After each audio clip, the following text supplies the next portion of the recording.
Episode 7.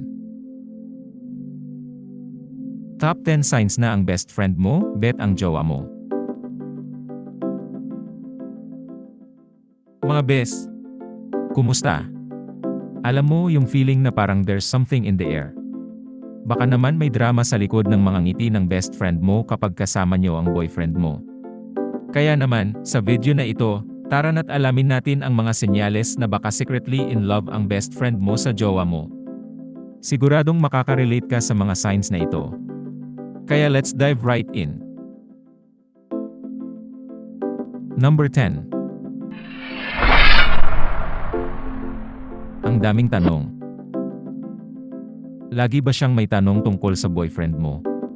Mula sa favorite food hanggang sa mga future plans nyo, lahat yata sinusubukan niyang alamin. Nako, may hidden agenda yan.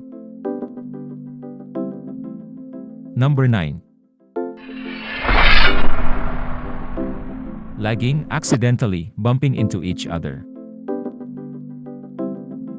Parang every time na magkasama kayo, biglang may ganitong eksena, nagkakabanggaan sila, tapos may tili at tawa pang kasama. Umaarte lang yang si Beshi sa sarili niyang rom-com fantasy. Isang malaking paandar yan. Number 8.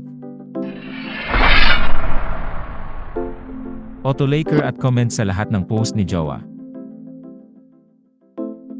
Sige lang ng sige sa pag-like at comment sa lahat ng post ni boyfriend. Number 1 supporter ang peg. Yung feeling president ng fans club ni BF. Supportive nga ba o may kasamang landina? Number 7. Ang daming alibay. Napapansin mo bang lagi siyang may rason para makiklose kay boyfriend? Kailangan natin ng third wheel, or gusto ko lang makilala siya ng husto, ang hanep sa mga dahilan, di ba? Seemingly kay busilak ng intensyon, kahit ang totoo naman, gusto lang niyang makabonding ang jowa mo. Number 6. Laging handang makinig. Pero kay boyfriend lang. Pagdating sa kwentuhan, parang siya lang ang laging willing to lend an ear. Pero bakit tungkol sa boyfriend mo lang? Meron bang secret feelings na gustong ilabas?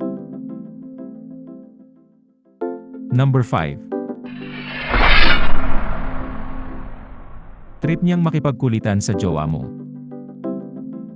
Laging may banter at kulitan sina Bestie at Boyfie. Vice Ganda and Vong Navarro sa It's Showtime ang peg. Baka naman hindi lang simpleng kulitan yan. Baka may halong kilig na yan, bes. Number 4. May sudden interest sa mga bagay na hilig ng boyfriend mo. Bigla na lang may interest siya sa mga bagay na hilig ng boyfriend mo. Parang siya na ang naging expert sa mga hobbies ni jowa. Wow, ang effort. Nag-research. Trained para lumandi. Number 3. Palaging on call para sa jowa mo. Huwag mo namang sabihin na lagi na lang silang magkausap o nagte-text. Lagi raw kasing on call para sa boyfriend mo. Sobrang clingy naman. 24/7. May only consultation kay Dr. Harot. Number 2. Ang sweet na hugot lines niya para sa jowa mo.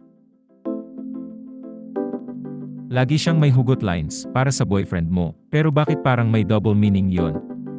Sana ako na lang ang jacket mo para lagi kang katabi. Wait, anong meron? Meron ka bang dapat malaman? Iba na yan. Number 1. Eyes never lie. At ang number 1 sign na may kinang ng pag-ibig si Bestie sa jowa mo. Yung tingin niya sa boyfriend mo na parang may spark ng longing. Ay, mahirap to. Hindi kayang itago yun, me. Tama ka ng hinala, obsessed nga yung best friend mong haliparot sa jowa mo. Kumilos ka na. At yan nga mga bes, ang top 10 signs na ang best friend mo ay secretly in love sa boyfriend mo. Ngayon, bago mo siya husgahan, make sure na alam mo ang totoo at hindi lang basta assumptions. Baka naman misinterpretasyon lang ang lahat. Kung may mga signs ka ring napansin, feel free to share it in the comment section. Salamat sa panonood. Don't forget to like, subscribe, at i-click ang notification bell para sa mga future videos natin. Hanggang sa susunod, mga bes!